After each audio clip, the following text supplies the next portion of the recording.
अस्सलाम वालेकुम, कैसे आप सब लोग। उम्मीद है आप सब लोग खैरियत से होंगे। आज की इस वीडियो में मैं आपको मोतियों वाला गला जो फुल मोतियों से भरा होता है, अगर आपने घर पर उसे लगाना हो तो कैसे लगाते हैं, आज आपसे एक मैं आसान सा तरीका मैं शेयर करूंगा। तो आइए वीडियो स्टार्ट करते हैं। तो मोती वाला पैच अटैच करने से पहले सबसे पहले हाफ इंच का ये टिशू का मार्जिन रखते हुए जो फालतू टिशू होगा वो कट कर लेना है। तो इसके बाद अगर आपके पास काविया है, अगर काविया ना हो तो फिर आपने ऐसे करना है कि कोई भी लोहे वाली जो राड है वो आपने ले लेनी है। उसे गर्म करके जो इसका जो अब ये हाफ इंच का जो रखा हुआ टिशू वो उतार लेना है। तो ये मैंने कावी की मदद से जो इसका मैंने हाफ इंच का जो टिशू रखा हुआ था वो मैंने गर्म करके उतार लिया है। तो इसके बाद कमीज़ का जो है फ्रंट पैनल वो लेना है। तो अब कमीज़ के फ्रंट पैनल पर इसे ऊपर रखकर अटैच करना है। तो अटैच करने से पहले सबसे पहले आपने ये देख लेना है कि आपने इसे कितना डाउन रखना है, और इसकी जो साइडों से जो इसकी पैमाइशें वगैरह हैं वो बिल्कुल एक जैसी हों। तो ऊपर जितना डाउन रखना है वो निशान लगा लेना है, और साइडों से बिल्कुल एक जैसे पैमाइशें करके वो चाक की मदद से निशान लगा लेना है। तो सारे पैमाइशों के निशान लगाने के बाद अब जो पैच है उसे उल्टा कर लेना है। तो इसकी बैक साइड पे गिलू लगा लेना है। तो अगर आपके पास गिलू नहीं है तो गिलू को आपके पास होना ज़रूरी है। बगैर गिलू के ये जो मोती वाला जो पैच होता है इसे अटैच करना काफ़ी मुश्किल हो जाता है। अगर आपके पास गिलू नहीं है, अगर आप कॉमन पिन की मदद से इसे लगाएंगे तो ये अटैच तो हो जाएगा, लेकिन जब इसके ऊपर मशीन चलाएंगे, क्योंकि ये मुलायम फैब्रिक है, तो उसकी वजह से फिर ये है कि जब मशीन का पैर का दबाव पड़ेगा तो जो जो पैच है वो अपनी जगह से खिसक जाएगा, तो इसे फिर वो लगाना ज़रा मुश्किल हो जाएगा। तो अब जो कमीज़ वाला हिस्सा है वहाँ पर भी ये सारा मोतियों का काम हुआ हुआ है। तो अब पैच के जिस हिस्से के नीचे ये जो मोती आ रहे हैं वो अलग कर लेने हैं। तो अगर मोती ऐसी हों कि जो कि गम के साथ लगे हों तो फिर आपने पैच को ग्लू लगाने से पहले ही वो उतार लेने हैं, क्योंकि ये जो सारे जो मोती हैं जो कमीज़ के साथ लगे हैं ये धागे के साथ लगे हैं, तो इसलिए मैंने पहले नहीं उतारे थे। तो अब ये मैं बाद में उतार रहा हूँ। तो आपसे अगेन रिक्वेस्ट है कि वीडियो को ज़रूर लाइक कीजिएगा, शेयर कीजिएगा, कमेंट कीजिएगा, और चैनल पर न्यू है तो चैनल को भी आप ज़रूर सब्सक्राइब कर लीजिएगा। इसके बाद बिल्कुल लो टेम्परेचर पर इस्त्री को रखते हुए जो पैच है वो अटैच कर लेना है। बस इतना सा ये अटैच हो जाए कि जब हम कमीज़ को उल्टा करें कि जो पैच है वो नीचे गिरे ना, और ना ही जो है वो अपनी जगह छोड़े।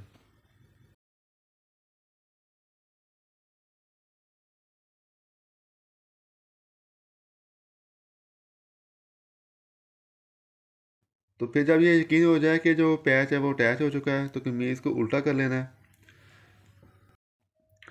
तो फिर अब जो इस्त्री का टेम्परेचर है वो थोड़ा सा ज़्यादा कर लेना है।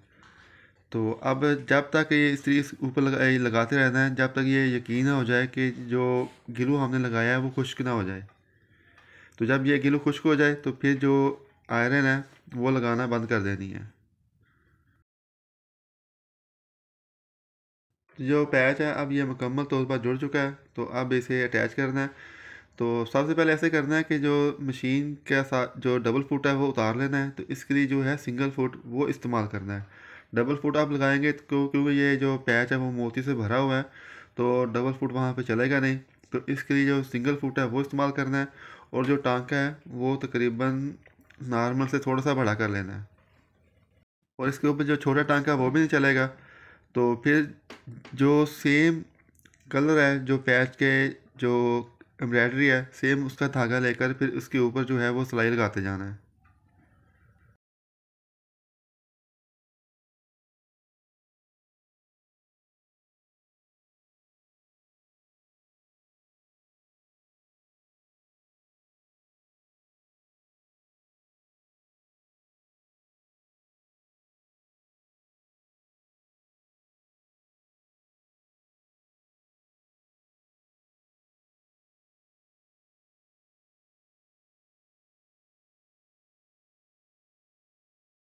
तो ये जो मोती वाला पैच होता है आम पैच की बनस्बत लगाने में ज़रा ये इसमें मुश्किल पेश आती है।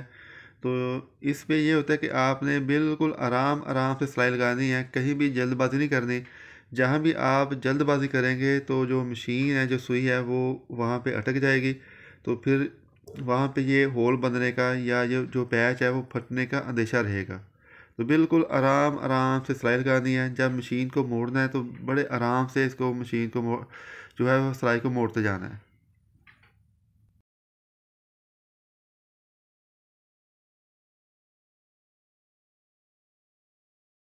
तो थर्ड ये करना है कि जब आपने ये पैच मशीन के साथ लगाना है तो आपने एक हिस्सा जो है वो आपने कवर कर लेना है, सारे उस हिस्से पे ये सिलाइयाँ लगा लेनी है। तो फिर जब एक हिस्से की जो सिलाइयाँ हैं जो वो जब मुकम्मल हो जाएं तो फिर आपने जो इसका दूसरा हिस्सा होगा वो कंप्लीट करना है।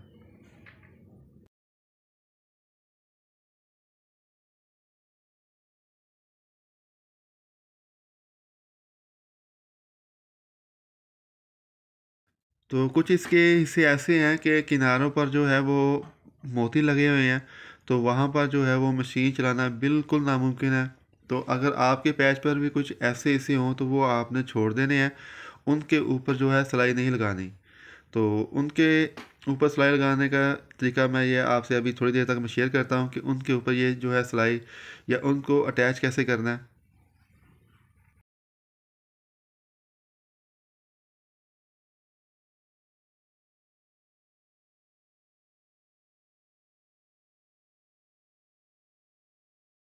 तो जो भी खाली हिस्से हैं जहाँ पर जो मशीन चल सकती है वहाँ पर जो है वो मशीन चलाते जाना है। और जहाँ पर भी ऐसी जगह है कि जहाँ पर जो पर्ल है वो ज़्यादा लगे हों, मशीन ना चल सकती हो, तो वो जो हिस्सा है वो छोड़ देना है। जैसे कि अब ये जो किनारे वाला हिस्सा ये मैंने छोड़ दिया है क्योंकि इसके ऊपर जो है वो पर्ल जो है वो ज़्यादा लगे हैं, तो उसके ऊपर जो है मशीन चलाना वो तकरीबन नामुमकिन है। तो आपसे अगेन रिक्वेस्ट है कि वीडियो को ज़रूर लाइक कीजिएगा, शेयर कीजिएगा, कमेंट कीजिएगा, और चैनल पर न्यू हैं तो चैनल को भी आप ज़रूर सब्सक्राइब कीजिएगा। तो इस पैच के वो वाले हिस्से हैं जिनके किनारे के ऊपर जो है मोती लगे हैं, तो वो उनके ऊपर जो है वो मशीन चलाना नामुमकिन है। तो ऐसे करना है कि जो खाली हिस्से हैं सब के ऊपर सिलाई लगाने के बाद ऐसे करना है कि जो पर्ल वाले हिस्से हैं फिर आपने नीडल की मदद से उनको तुरपाई कर लेना है, यानी कि छोटे छोटे टांके लेते हुए उनको जोड़ लेना है। तो ये मैंने एक जो हिस्सा है वो सिलाई का मैंने मुकम्मल कर लिया है। तो अब जो दूसरा हिस्सा है ये पैच का, सेम इसी तरह वो भी मैं मुकम्मल कर लूँगा।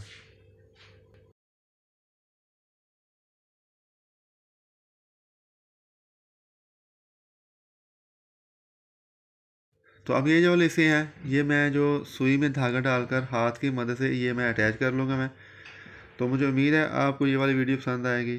तो वीडियो को ज़रूर लाइक कीजिएगा, शेयर कीजिएगा, कमेंट कीजिएगा, और चैनल पर न्यू है तो चैनल को भी आप ज़रूर सब्सक्राइब कर लीजिएगा।